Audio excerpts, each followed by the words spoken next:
கர்த்தருக்கு ஸ்தோத்திரம். இந்த நாள் தேன் துளி நிகழ்ச்சியிலே உங்களை நான் மீண்டும் சந்திப்பதில் அதிக மகிழ்ச்சி அடைகிறேன்.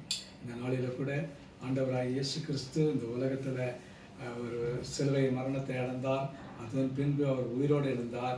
உயிரோடு எழுந்ததுக்கு பின்பு அவர் பரத்துக்கு எழுதுகிற வரைக்கும் அவர் இந்த உலகத்தில் 40 நாட்கள் தன்னுடைய சீஷர்களுக்கு தம்மை உயிரோடு இருக்கிறவராக மாம்சத்தில் இருக்கிறவரை போல அவர்களுக்கு காண்பித்து பல காரியங்களை, நடக்கப் போகிற காரியங்கள், மற்ற காரியங்கள் எல்லாவற்றையும் விவரித்தார் என்று பார்க்கிறோம்.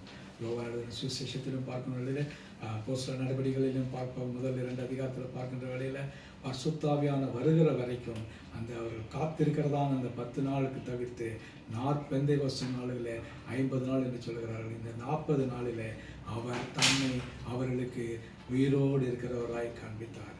நம்முடைய தேவன் ஜீவனுள்ள தேவன், நேற்றும் இன்றும் என்றும் மாறாதவர். அவர் தன்னுடைய சீஷர்களுக்கு பல காரியங்களை கற்றுக் கொடுக்க வேண்டும் என்பதற்காக அவர் நேரடியாக பரலோகத்துக்கு ஏறி செல்லாதபடிக்கு 40 நாள் அளவும் அவர் தன்னை அவர்களுக்கு உயிரோடு இருக்கிறவராய் காண்பித்தார்.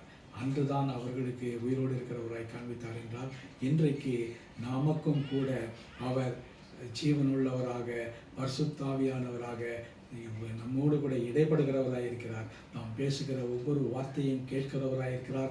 நம்முடைய இல்லத்துக்கு வருகிறவராக இருக்கிறார்.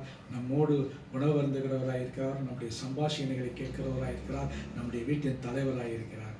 ஆகவே அன்றைக்கு அவர் 40 நாள் மட்டும்தான் இருந்தார். ஆனால் இன்றைக்கு என்றென்றைக்கும் சதா காலங்களிலும் அவர் நம்மோடு கூட இருக்கிறவராக இருக்கிறார். இந்த 40 தாற்பயத்தை பார்த்தோம். பழைய ஏற்பாட்டு காலத்திலும் புதிய ஏற்பாட்டு காலத்திலும் 40 மிக முக்கியமான ஒரு எண்ணிக்கையாக இருந்தது. ஆகவே இந்த 40க்காக கர்த்தரை துதிப்போம், ஸ்தோத்திரிப்போம். நல்ல ஆண்டவரே, நன்றியோட துதிக்கிறேன், ஸ்தோத்திரிக்கிறேன். ஆண்டவரே, இந்த 40 என்கிறதான எண்ணிக்கை வேதத்தில் மிக முக்கியமாக ஆண்டவரே பழைய ஏற்பாட்டிலும் புதிய ஏற்பாட்டிலும் கண்டது. அதை நாங்கள் சிந்தித்தோம், பகிர்ந்து கொண்டோம். அதற்காக ஸ்தோத்திரம். மீட்பர் இயேசுவின் நாமத்தில் ஜெபிக்கிறேன் நல்ல பிதாவே, ஆமீன், ஆமீன்.